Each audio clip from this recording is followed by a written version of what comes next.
A few years ago, I had one of the most unsettling experiences of my life. It wasn't supernatural or mysterious. In fact, it was painfully real, which is probably why it has stayed with me for so long. It happened early on a weekday morning. It was around 5 o'clock, still dark outside, with a layer of mist hanging over the street. I was walking to my bus stop, eating a banana, and thinking about something completely ordinary. I was half awake, debating whether I wanted to stop for coffee before work or wait until after my commute. It was the kind of routine decision that fills your head when you have made the same trip hundreds of times. As I approached a corner near my apartment, a tall man stepped out from a dark alley on my left. He was dressed in dark clothing and wearing a black mask. In my sleepy state, I barely registered him at first. Then he raised a gun and pointed it directly at my head. "Put down your fucking purse." The words took a second to process. Everything suddenly snapped into focus. He repeated himself, ordering me to put down my bags. I immediately agreed. I told him I was setting them down and tried to stay calm. My heart was pounding so hard that it felt impossible to think clearly. My hands were still sticky from the banana I had been eating moments earlier, and somehow that tiny detail remains one of the strongest memories from the entire encounter.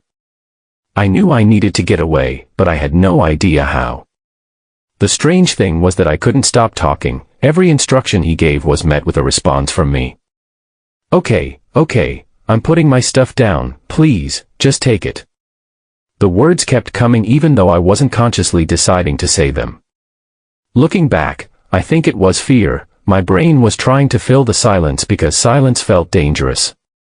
The man clearly didn't appreciate it. "Shut the fuck up," he yelled. A moment later, he forced me onto the ground and climbed on top of me. The gun remained pointed at my head. Everything narrowed to that single moment. I could feel the pavement beneath me, hear my own breathing, and think of absolutely nothing except the fact that I was trapped. Then something changed. I was dressed for work. I coached a high school sports program, and that morning I was wearing oversized pants, a loose jacket, and a hat. From a distance, I probably looked like a teenage boy. As the man looked down at me, there was a noticeable pause. I can't prove what happened inside his head, but I have always believed that was the moment he realized I was a woman. He immediately got off me. For a brief second, I thought it might be over. Instead, he stood up and pointed toward the alley. "Come with me." The words hit harder than the gun. My stomach dropped instantly. In the weeks leading up to this, there had been multiple reports of sexual assaults in the neighborhood. Those stories flashed through my mind all at once. I looked into the darkness of that alley and knew one thing with complete certainty. I was not going down there willingly. Part of my brain argued with that decision. The man had a gun. Following his orders might keep me alive. Running could get me shot. But another part of me refused to accept where that alley could lead. The man shouted again, "Follow me." I answered immediately, "I'm coming, I'm following you." And somehow, he believed me. I took a small step backward, then another. Nothing dramatic, nothing sudden. Just enough movement to create a little space between us. At that exact moment, he made a mistake. He turned his body toward the alley and briefly shifted his attention away from me. The gun moved with him.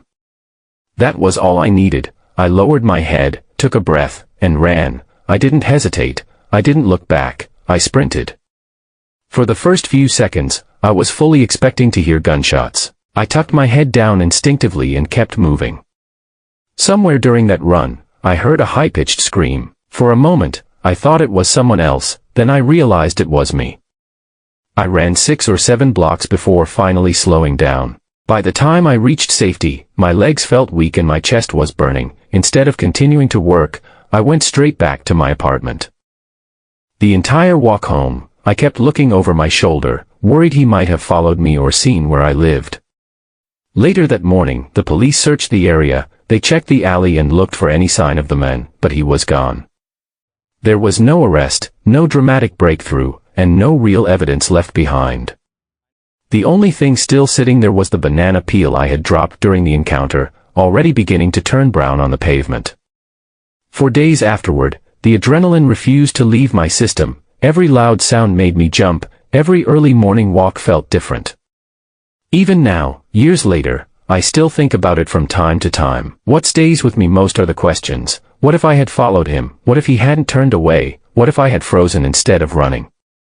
Those are questions I will never have answers to, and honestly, I'm grateful for that. Because as disturbing as the memory can be, I would much rather live with the uncertainty of what might have happened than the reality of finding out.